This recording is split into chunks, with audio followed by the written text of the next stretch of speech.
আজকে বিশ্ব প্রতিবন্ধী দিবস। আজকের দিনেই আমাদের ক্ষুদিরাম বসু জন্মজয়ন্তী।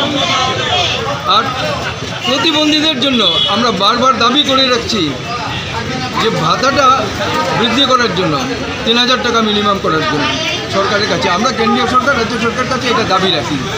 তাছাড়া প্রতিবন্ধীদের আমরা একটা প্রোগ্রাম নিয়েছি অক্ষমকে সক্ষম করার, তাদেরকে আমরা সাহায্য করব, টাইম নিয়েছি, জনগণের কাছে আহ্বান করছি এদেরকেই কীভাবে সক্ষম করা যায়।